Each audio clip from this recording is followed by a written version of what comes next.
দেয়ালে ফাটল দেখা দেয়। মন্ত্রী মহোদয়ের কাছে জানতে চাই, ভবনটি নতুন করে করার কোনো পরিকল্পনা আছে কিনা। বাগেরহাট ২ আসন থেকে নির্বাচিত মাননীয় সদস্য শেখ মঞ্জুরুল হক রাহাত। ধন্যবাদ। মাননীয় স্পিকার, আপনাকে ধন্যবাদ। আমি মাননীয় মন্ত্রী মহোদয়ের কাছে প্রশ্ন রাখতে চাই, বাগেরহাট জেলায় একটি ৭৫০ আসন বিশিষ্ট জেলা শিল্পকলা একাডেমি রয়েছে, যেটা ৪ দল যখন বাংলাদেশের দায়িত্বে ছিল ২০০৬ সালে প্রতিষ্ঠিত হয়েছিল।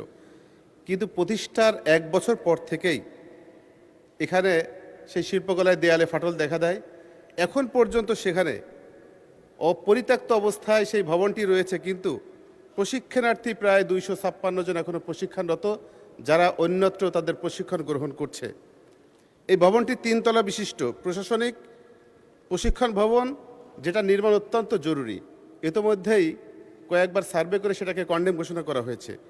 বৃষ্টিতে পানি প্রবেশ করার কারণে মূল্যবান মালামাল নষ্ট হয়েছে, সাউন্ড সিস্টেম লাইটিং ব্যবহার অনুপযোগী। আমি মাননীয় মন্ত্রী মহোদয়ের কাছে জানতে চাই, ভবনটি নতুন করে করার কোনো পরিকল্পনা আছে কিনা, যদি নতুন করে পরিকল্পনা না থাকে দ্রুত সময়ের মধ্যে সংস্কারের ব্যবস্থা নেবেন কিনা। ধন্যবাদ মাননীয় স্পিকার। ধন্যবাদ মাননীয় সদস্য। মাননীয় মন্ত্রী। ধন্যবাদ মাননীয় সংসদ সদস্য। এই ভবনটা আমরা অচিরেই সেখানে আমাদের টেকনিক্যাল টিম আমরা ওখানে পাঠাবো, ইঞ্জিনিয়ারিং টিম, এবং দেখে পরে আমরা দ্রুত এটাকে সংস্কারের চেষ্টা করব। এইটা হলো আমাদের মূল কথা। আমরা কন্ডেম করার আগে আমরা এইটাকে সংস্কার করে এর সমস্যার সমাধান করা যায় কিনা সেই ব্যবস্থা আমরা দ্রুততম সময়ের মধ্যে নেব। আপনাকে ধন্যবাদ মাননীয় স্পিকার। ধন্যবাদ মাননীয় মন্ত্রী।